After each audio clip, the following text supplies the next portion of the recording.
गलती हर इंसान से होता है, फिर चाहे छोटा हो या फिर बड़ा। लेकिन तकलीफ़ तो इस बात की, कुछ लोग खुद के गलती के ऊपर बहुत आसानी से पर्दा डाल देता है, लेकिन दूसरों को कभी माफ़ नहीं करते। आज की कहानी मेघा नाम की एक लड़की की, जिसकी एक गलती ने उसकी पूरी ज़िंदगी बर्बाद करके रख दिया था। छोटी सी शहर की रहने वाली थी मेघा। उसके परिवार में सिर्फ उसकी माँ और एक छोटी बहन थी। इस कहानी की शुरुआत तब हुई जब मेघा कॉलेज की फर्स्ट ईयर में थी। उसके घर के कुछ ही दूरी में एक लड़का रहता था, नाम था विकास। मेघा जब कॉलेज के लिए निकलती थी तो वो लड़का हमेशा उसका पीछा करता था। सिर्फ यही नहीं, कभी कभी उसके सामने आकर प्यार का इजहार भी करता था, लेकिन मेघा हमेशा इनकार कर देती थी। अब विकास तो हार मानने वाला लड़का नहीं था। बहुत कोशिश के बाद उसने मेघा को अपनी प्यार के जाल में फंसा ही लिया, लेकिन सच्चाई से मेघा पूरी तरह से अनजान थी। उसे ये नहीं पता था कि विकास बहुत ही बुरा लड़का था। शराब पीना, लड़कियों को छेड़ना, सारी बुरी आदतें उसमें थी।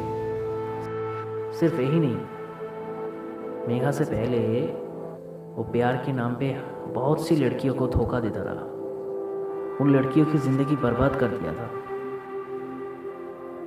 अब मेघा के साथ भी कुछ ऐसा ही हुआ। प्यार की झूठी दिखावा करके उसने मेघा के साथ कई बार, एक बार नहीं कई बार शारीरिक संबंध किया था। सच्चाई जब सामने आई तो मेघा पूरी तरह से टूट चुकी थी। किसी तरह उसने खुद को संभाल के विकास के साथ सारी संबंध तोड़ दिया। इस कहानी का दूसरी मोड़ तब आया जब 2 साल बाद मेघा कॉलेज कंप्लीट करके हायर स्टडीज़ के लिए मुंबई आई थी। मुंबई में उसने पढ़ाई के खर्चा निकालने के लिए एक कैफ़े में पार्ट टाइम नौकरी करना शुरू किया।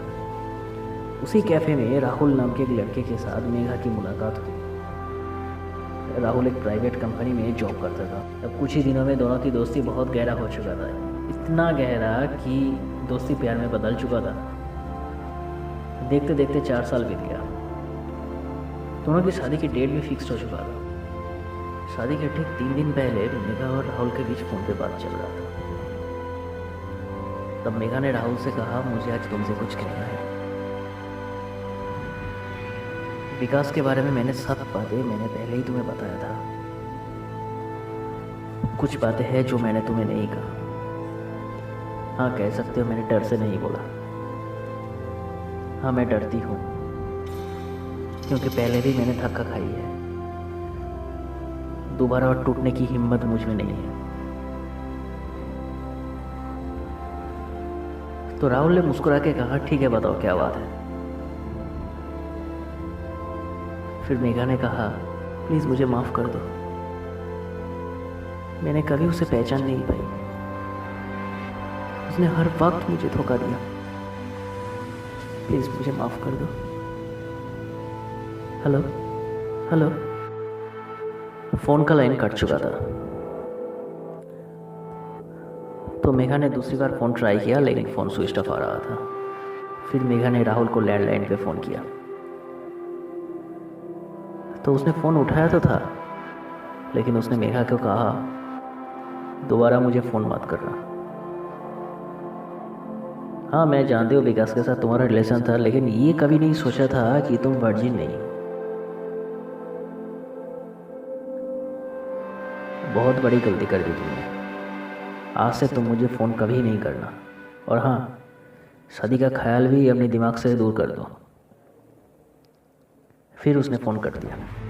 शादी टूटने की बात जब मेघा की माँ को पता चला तो मेघा की माँ बेहोश हो गई। जब होश में आई तब उसे पता चला कि मेघा इस दुनिया में नहीं है। हाँ, मेघा इस तरह से टूट चुकी थी कि उसे ज़िंदा रहने की ख्याल भी दिल से निकल गया। सिर्फ और सिर्फ खुदकुशी की ख्याल उसके सामने आया। 4 साल की प्यार की जो कहानी चल रहा था वो एक फ़ोन कॉल में ही खत्म। सब कुछ खत्म। इस कहानी को अगर एक नज़र में देखा जाए तो एक लड़की वर्जिन ना होने की वजह से उसकी शादी टूटती है। वो खुदकुशी करने पे मजबूर हो जाती है। सिर्फ यही नहीं, अगर दूसरी तरफ से देखा जाए तो एक माँ ने एक बेटी को खोया है। एक छोटी सी लड़की ने उसकी बड़ी बहन से जिंदगी भर के लिए अलग हो चुकी थी। सिर्फ और सिर्फ वो लड़की वर्जिन नहीं है इस वजह से। अंत में बस मैं यही कहना चाहूँगा, प्यार बहुत ही छोटी सी शब्द है, उसे निभाने के लिए दिल बहुत बड़ा होना चाहिए। जिंदगी में धोखा खाना गलती नहीं है, लाइफ में धोखेबाज और खुदगर्ज इंसान को ना पहचानना जिंदगी की सबसे बड़ी गलती है। जाने से पहले मैं एक सवाल हर किसी को करना चाहूँगा, क्या वाकई वर्जिनिटी लॉयल्टी से बढ़कर है? ये कहानी अगर अच्छी लगी तो लाइक शेयर और सब्सक्राइब।